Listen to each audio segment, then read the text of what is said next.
নমস্কার বন্ধুরা, ঋতিকাস কিচেনে আপনাদেরকে স্বাগত। তো আজকে আপনাদের সঙ্গে একটি কমন রেসিপি আপনাদের সঙ্গে শেয়ার করতে আসলাম। তো চিতই পিঠার রেসিপি। তো এই রেসিপিটা সচরাচর সবাই পারেন, কিন্তু আমি এক রকমভাবে আপনাদেরকে দেখাচ্ছি। তো আমি আজকে আপনাদের সঙ্গে মাটির চুলায় একদম সফট পারফেক্ট কিভাবে চিতই পিঠা বানাতে হয় সেই রেসিপিটি শেয়ার করব। পিঠাটা একদম নরম তুলতুলে হবে। তো অনেক সময় দেখা যায় কি যে চিতই পিঠা বানালে রেখে দিলে শক্ত হয়ে যায়, কিন্তু আমি যেই প্রসেসে আজকে আপনাদেরকে দেখাবো একদম নরম তুলতুলে হয়ে যাবে। তারপর আমি একটি পাত্র নিয়ে নিলাম আমি ব্যাটারটা তৈরি করার জন্য। তো আমি এখন এই পাত্রে আমি পর্যাপ্ত পরিমাণের আপনাদের পরিমাণ মতো আপনারা আতপ চাউলের গুঁড়ি নিয়ে নেবেন। আমি এখানে আতপ চাউলের গুঁড়াটাই ইউজ করছি।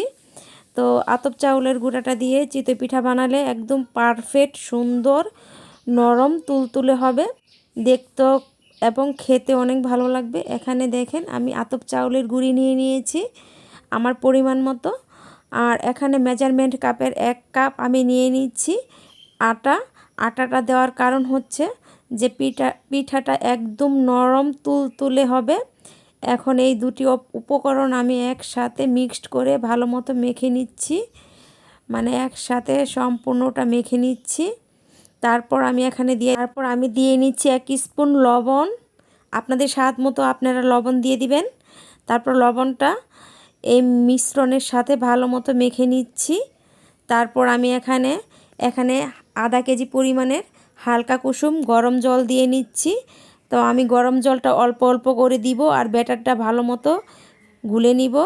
একসাথে কখনো দিতে যাবেন না, কারণ একসাথে দিলে দেখা গেছে যে বোঝা যাবে না যে পাতলা না ঘন হবে। তো আস্তে আস্তে দিলে আপনার ব্যাটারটা একদম পারফেক্ট হবে। চেষ্টা করবেন আস্তে আস্তে ভালো মতো মিশিয়ে নিতে, তাড়াহুড়ার কোনো দরকার নেই, কারণ এখানে ভালো মতো ব্যাটারটা মেখে নিতে হবে যেন কোনো রকমের লাঞ্চ না থাকে। তারপর ব্যাটারটা আমি একদম ভালো মতো মিশিয়ে নিয়েছি। আমি দেখেন দেখতে কত ভালো লাগছে, এই যে দেখেন গোলাটা ঠিক এরকম হবে। এই পর্যায়ে একটু চেক করে নেবেন লবণটা ঠিকঠাক আছে কি না। তারপর ভালো মতো এই যে দেখেন ঠিক ঘনত্বটা এরকম হবে, বেশি পাতলাও না বেশি ঘনও না, তাহলে এই পিঠাটা একদম পারফেক্ট হবে, ভিতরে কোনো রকম। তারপর ব্যাটারটা একদম আমার পারফেক্ট হয়েছে। আমার সম্পূর্ণ আমি আস্তে আস্তে করে আমার মতো করে আমি গুলে নিই। তারপর আমি আজকে কাঠের চুলায় লাকড়ির চুলায় আমি আজকে পিঠাটি বানাবো। আমি এখানে একটি সাজ বসিয়ে দিয়েছি। তো আমি এই সাজ দিয়ে আমি একসাথে পাঁচটি করে পিঠা বানিয়ে নিব। তো এখন আমি সবগুলোতে ব্যাটার দিয়ে নিচ্ছি। তো আমার দেওয়াটি ভালো হচ্ছে না, কারণ হচ্ছে আমার চুলাটা ছোটো হয়ে গেছে আর এই সাজটা বড় হয়ে গেছে আমার চুলার তুলনায়, সেজন্য আমার বাঁকা হয়ে গেছে দেখে এদিক সেদিক হয়ে যাচ্ছে। তো আপনারা চেষ্টা করবেন যদি কাঠের চুলায় বানান তাহলে সাজ দিয়ে বানালে তাওয়াটা যেন ছোট হয়, তাহলে আপনাদের পিঠাটা একদম সুন্দর হবে। আমারটা আঁকা বাঁকা হয়ে যাচ্ছে, আমার থেকেও আপনাদেরটা অনেক সুন্দর হবে। তো আমি ব্যাটার দেওয়া হয়ে গেছে, আমি এখন ঢাকনা দিয়ে রেখে দিলাম পিঠাটা। তারপর আমি সবগুলি পিঠা বেজে নিয়েছি, দেখুন কত সফট এবং তুলতুলো হয়েছে।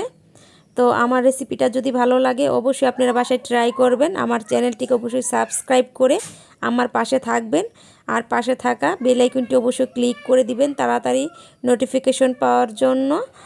তো আবার দেখা হবে পরবর্তী ভিডিওতে। আজকের জন্য